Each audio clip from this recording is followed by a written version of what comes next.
I'm Wendy Capewell, an experienced counsellor and psychotherapist. I work with so many people who feel that they're the only ones struggling with the issues that they share with me. Possibly, like many of you, they feel so alone. And so the aim of this podcast is to talk to guests who have their own stories to share, their experience of the struggles that they've been through, or maybe they're continuing to live with, offering their insights as well as their inspiring journey. So let me introduce my guest. So I've got a lovely, lovely, lovely young lady with me today. I've known her, forever. Well, since she was very little. Her name's Ione, and yes, she's been really kind and agreed to me interviewing her. Yeah. So Ione, can you introduce yourself, please? So I'm Ione, and I've known, like Wendy said, her for ages. And I have come on here to discuss my health conditions, because I sort of had nothing until about November of 2021, and then my health kind of just went, it kind of exploded. So the past year and a half, I've been sort of discovering about that, and I've recently learned how much I like raising awareness. So yeah. I think it's amazing. And as you say, you weren't aware. I certainly wasn't aware because I just knew you as this little girl to start with who was very bubbly and played with her siblings. Yep. And I used to encourage you to get into mischief, like go in the stream when mum didn't want you to, and things like that. Yes, go on, jump in that puddle, and yes, let's play a water fight. So yes, I guess that was, so for you, I imagine that happening, what, 2 years ago? Yeah, like a year and a half-ish. Yeah, what was that like? Scary, very scary, because it came on out of nowhere and I had no idea what was happening to my body. And it sort of, I was going through a rough time at the time, with my housing situation, not my parents, but at uni. And loads of just things sort of came into one. I started antidepressants, and I think the combination of everything set my system on fire almost. Like, it sort of went, whoa, what's happening? This is too much for us. So I started having tics, but I didn't know that's what they were. So I kind of found myself shaking a lot, struggling to do things I normally did. But after a week, it kind of calmed down. And then a few weeks later, I went up a dose of antidepressants, and we also went into exams, projects for uni. And my whole system was just like, no, we're not doing this. So that's when I started having really, really jarring tics where in dance, I was then copying the dance moves, but in a warped way. So there was one move which was kind of like that, when my hand was shaking, and I would just keep doing it over and over again. Or if we had to put our arms up for a dance move, I then start kind of twisting, and I was hitting things like my hands. I was whistling, making loads of noises, and it was just really intense. And I remember my teachers saying we're worried about you because we don't know what's going on. And I was like, I have no idea.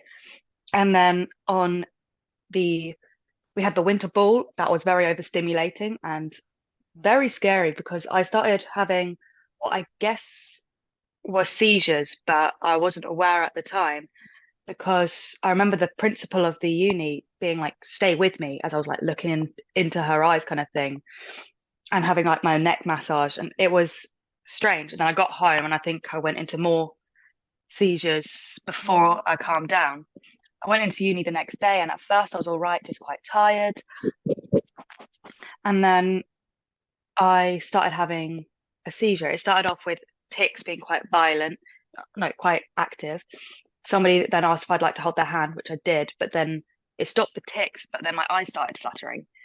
And then I sort of went into the full sort of what you associate with the whole body shaking sort of thing. Right. I remember holding on to people, and then I went off with the student support officer. She originally sat me on a chair, and I was like, no, I I'm not comfortable with that. So I was laid on the floor. I then continued to have lots and lots of seizures until an ambulance was called and I was taken into hospital, and given a blood test just to sort of rule out epilepsy. Then I was given a leaflet for non-epileptic attack disorder, and then I was sort of sent home. And then I went home to my parents to recover. So that's kind of how it started. And it was quite terrifying, just lying on the floor being like, I don't know what this is, until I heard my teacher say on the phone, oh, I think she's having seizures. And I was like, that's a big word. Yes.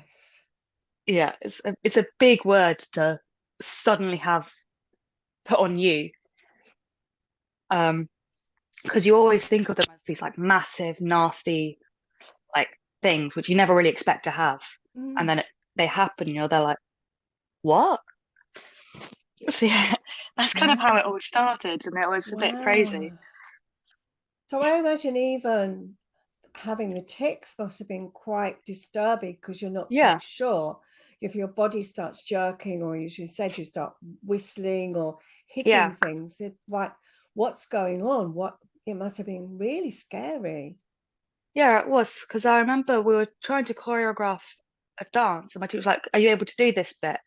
And I wanted to, but I couldn't. So she said, do you want to take a moment out? So I did. And then when I came back in, I just had to sit down and watch. And then at the end of the class, my legs started shaking out of nowhere. And my teacher literally like held my hand and walked me around the room to sort of calm me down. And it was really weird, because like, where has that come from, sort of thing. Yeah. Okay, so the other thing I want you to say is that I think more recently you've had another diagnosis. Yes. So obviously the NHS is what it is, and very overrun, long waits on referrals. So I decided to go private to get a diagnosis so I could start accessing healthcare options for me. So I got a diagnosis of dissociative seizures, as that's the preferred term, dissociative seizures or functional seizures, not non-epileptic attack disorder, because that's basically saying you've got something, but it's not epilepsy. It's not the preferred term. So that's why he said dissociative seizures. And then I also got diagnosed with Tourette's syndrome, and along with that, OCB, which is obsessive compulsive behaviors, because I don't have the disorder, the full no, but I do have some of the signs of it, which makes sense thinking back to my childhood about certain things I couldn't do because it would cause so much anxiety. Right. So yeah, and then literally the other day I had a neurologist appointment on the NHS, and it's kind of almost confused things a bit, because they agree with the dissociative seizures but think that they're functional tics, not Tourette's. So either way, they're still tics, but it's sort of different ways. But yeah, because there are loads of different types of tics conditions you can get. Yes. Eee. So quite a lot to do within the last 18 months. Yes, because I had to take a break from my studies because my condition was getting to a point where it was too dangerous for me to continue studying. Right. And then at work, I have been really cared for by my colleagues and everything, but I had to take some time out to like readjust and recover because it was getting very intense. Right. So do you find that certain things might trigger the tics? Yes, stress is the biggest trigger for me for both of my conditions. But also I found that I am now a lot more sensitive to sound and like textures, tastes.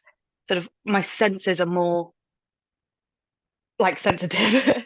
Yeah, Same more with heightened, more heightened. Yeah, and then the sun is very bright sometimes, so I struggle with that. And heat as well is sort of something which happens with antidepressants as well. I've seen you can be a bit more sensitive to it, so I struggle with the intense heat as well. Yeah. Okay. So how do you, I mean, you've been very open. Thank you for that, because I think it's it takes a lot of courage to talk about this condition. I think that Yeah. people are still learning about it, and people don't understand about it. And I know there's somebody local to where we live, an adult, and I've seen him in the supermarket, not to talk to. I've met him, I'm aware of him, but I noticed that people in the supermarket, you can see they get quite distressed because he will shout, but they're not, people aren't aware of his condition. But I Yeah. think it stresses him out because when he's aware that obviously, I imagine that will induce his tics anyway. Yeah. Because that's the thing with a hidden disability, is that people don't see it. So they'll see, for example, if I start swearing in public, they'll be like, what is she doing? That's inappropriate. But they won't know that I've got Tourette's. But yeah, and stuff with like my seizures, and they're like, people are going to see it and look like, think I'm possessed or something. Or you get little comments which people might think are funny, but they're like, I don't know you. I don't need that. Yeah, It's difficult having a hidden disability. absolutely. And I guess you can, it's very hard for the sufferer like yourself, but people don't know how to deal with it. They're not quite sure. And I guess if you hear somebody shouting in a supermarket, you're not quite sure, because we are Yeah. in this fear-driven society that everybody is a murderer or a rapist or something. So when you hear people shouting, you immediately think it's something awful. So I Yeah. think people that, what's going on, or as you say, when if somebody were to have a seizure, they wouldn't know how to deal with it. Yeah. So I think the fact that there's more, you're prepared to talk about it, and other people who have this condition or these different Yeah. conditions are talking about it, it's got to be good. Yeah. Because people need to know and need to understand. We need to be able to work, you know. We need to feel safe at work. Thankfully, I do. I've got some really lovely people around me. It's just, that's why stuff like these sunflower lanyards are great, because Okay. like I remember being on a train and it was really busy and I was like, I feel really odd. I need to sit down, but it was packed. So I just put on my lanyard so that when there was a seat free, people would know I'm taking it, sort of thing. Right. So what's the lanyard? What does it say on that? So the lanyard itself is, the green with the sunflowers on it, which is a recognized symbol of a hidden disability. And then it's got the little like medical card attached to it so people can see it and read it. And I've also got my FND one on there as well.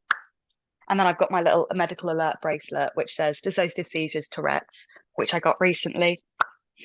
Oh, so they're all aids to make your life a lot easier and for others to understand a bit more. Exactly. And I also have a pin which says I have Tourette's, which I wear at work, so that if I do make noises or say things in front of customers, they're immediately aware what it is. Yeah. And that stuff you can find like anywhere. I found it on Etsy. Oh, So did you? yeah, Etsy's brilliant. Oh, great. Yeah. Yeah, I think that is something that's really important, that people are having a bit more understanding, because we're never quite sure how to respond. I think people respond out of embarrassment and lack of understanding. So yeah. Yeah. It's the thing with, I find my tics is they can be really funny, and they have brought me people who I feel really close to, and it's helped me make friends and everything and open me up, but it then comes with such a big consequence, like just the fear of what I'm going to be doing, or the pain like that the constant movement has, the fatigue you get from how much energy you're using. It's all Oh, stuff people right. don't really consider when they think about it, but if you really think about it, like how much energy you're using just to move and just to live, for me, I think it's a lot more than when I didn't have this, because my muscles are doing so much more. And then also Yeah. trying to stop them from doing stuff is also very tiring. Yes. So very, Yeah. very, very, very exhausting and wearing, as you say, on your muscles.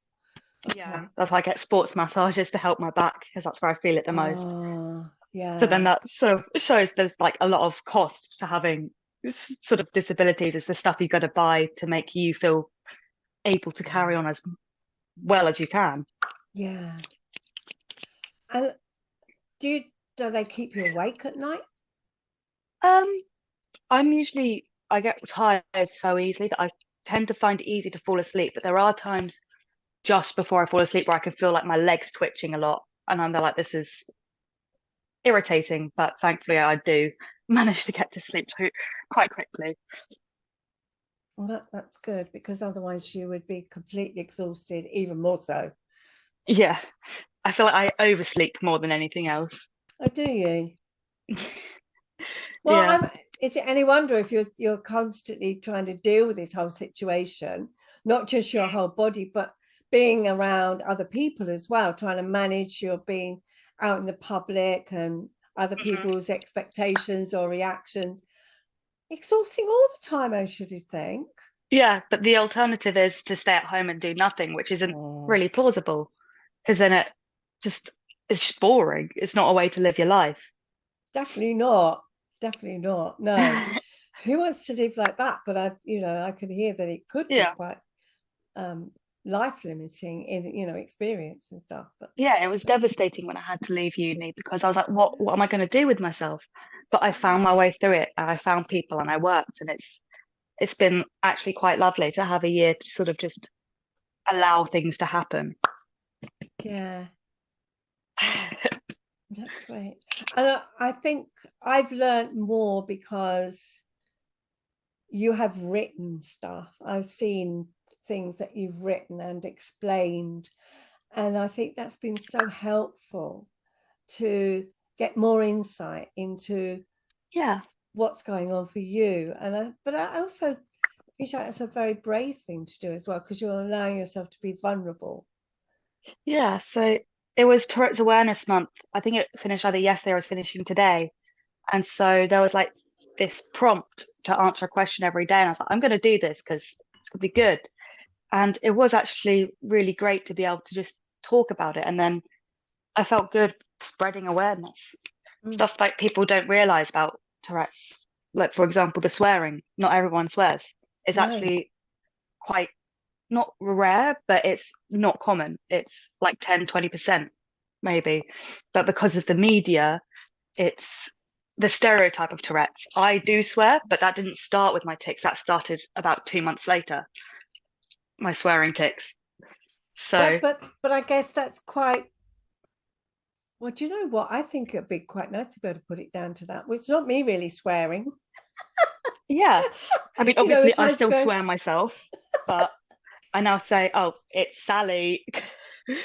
I don't, I don't know why the name Sally. It just fit, and it's only been about 2 weeks calling my condition Sally, but it's been helping me to sort of separate myself from the condition almost, because I know and accept that it is part of me. I know it's coming out of me, so I will hold myself accountable for things, and I'll apologize. But also, it's not me. It's not my thoughts. It's not my beliefs. So if I'm saying something and people are like, "Oh, that's Sally," they know it's not me because it isn't. yeah, It's the only way really. What confused me is when I get inner tics because they happen inside my head as well, where I'll say a sentence in my head and then it'll come out my mouth. So that was like, that's not my thought, but it's in my head, but it's an inner tic. so that's different. Yeah. So sometimes I get a bit of warning. Sometimes I'm able to then catch it before it comes out, but sometimes I'm not so lucky. I think there are a lot of people in this world that could actually learn to catch their thoughts before they open their mouth, and they don't have your condition. But Hmm.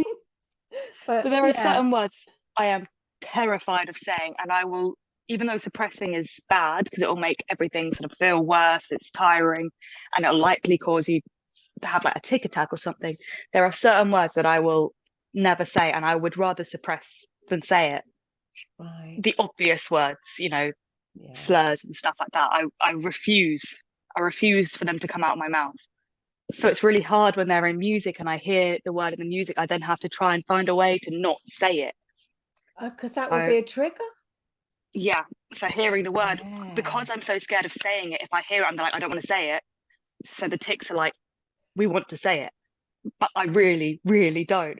So sometimes you'll find me shouting no because I'm trying not to say it, Oh, so or it will then trigger me into being almost like seisurey, where I get frozen, stuck doing the same movement over again. ah, Yeah. so Sally can really misbehave at times. Yes, yes, very much so. So when you get stuck, can I ask you more about that? When you said you Yeah. get stuck, what does that So mean? it's really difficult because sometimes I will literally get stuck in place. That it's like there's a switch has been thrown and I cannot access the movement to my body. So I could be stood in a position and people are like, "You're right." I'm stuck. So I can still speak, and maybe move my head a bit, but the rest of my body is frozen in place. And sometimes it will take someone just like holding my hands and pulling me forward, and then I'll be able to move again. Right. But if it's just me stuck and nobody notices, I will be stuck like that for ages. Sometimes I might not even be able to talk, or I might just be moving one part of my body until someone then says, Ione, are you all right? And then I'm able to like turn and look at them. Right. So you need that That's it. trigger to be able to Yeah. unfreeze yourself. Is it? And then there's also dystonia, which you can get dystonic tics, but I don't know how much mine are. So, for example, my hand can get stuck like this, sort of Okay. claw-like. Yeah. Um, and it could last ages and I'll just carry on going about my day because it's effort to try and get rid of it when I know it's going to come back, but then it'll get to a point where it's very painful, so I'll ask someone to help, and that they usually put pressure on my wrist, just gentle squeezing to sort of force the hand to release, and it usually works, but then obviously my hand will feel very stiff and like it wants to go back into that position, so I've got to keep moving it to stop it. Yeah. And I've also had that in my leg. Recently I had dystonia down my left leg, and then my ankle was sort of bent, so then I couldn't actually walk on my foot. I was dragging it along the floor. Gosh. That was a challenge. And then the worst is when it's in my neck, when like I can feel the tension as my neck and arm sort of like tries to push away from each other. So I can feel the muscles stretching and it's very painful. Oh, I can imagine that. Goodness me. Yeah. Very painful. Yeah. Eee. So how would you prefer people to respond to you? And anyone really who's you can't speak for everybody who Yeah. has your condition, but can you help? How can you help? Yeah, help people. Help us help you. Yes. So um for me personally, my motto is laugh with me, not at me. Pretty Yeah. self-explanatory. If it's funny, feel free to laugh because it is, but it'll be very obvious when I'm in distress. And then it's like, don't laugh kind of thing. So I do say a lot of funny, some quite outrageous things, but they are funny and I don't mind people laughing. But it's when I get stuck and I start getting really like over ticking, then it's like I need calming down, otherwise it's just going to get worse and worse. Um, and then it's kind of to basically just listen to the individual because like we said, every person with Tourette's is different. So some people might not like laughing at all, whereas I don't mind it unless I feel judged by you. So if I see someone's like sort of like staring at me and then sort of like laughing to their friends, then I get really self-conscious. They might not be even talking about me, but obviously my brain's going to think, oh, they're laughing at you, not in a good way. It's at, not Yeah. with, you know? Um, and yeah, it's kind of just listen to what I'm saying that I need. So if I say, oh, I need pressure on my wrist, it's you can do it. But if it's like I need to just sit and be away from everyone, it's like let that happen kind of thing. Um, but it's a learning curve for everyone. So if people trigger me, but and they don't realize that what they're doing is triggering, I'm all right. Then if I say it like, look, that's really triggering, please stop. If they then stop, that's fine. I don't mind that they've triggered me because they didn't know. If I have said it and then they continue to do it, that's when I get annoyed and find it disrespectful, because it's you know better, so why aren't you being caring? Exactly. So it's like whistling. I don't want people to stop whistling because it's such a natural, like, human thing to do, but it does trigger me into whistling a lot. So I ask that people don't copy my whistles when I'm whistling, because then we get stuck in a loop, and it's a case of you can stop at any time, but I physically can't, and it's not fair. No. So that's my main it's thing. basically about listening and being respectful. Yeah, So exactly. if someone were to meet you and they were a stranger, would you want them?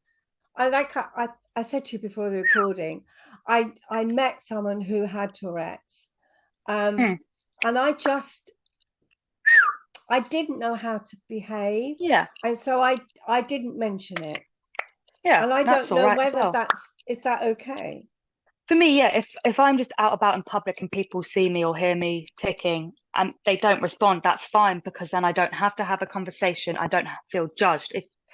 I think the only way it would then be irritating is if I'm being ignored, is if you keep looking at me and keep sort of like looking judgmental.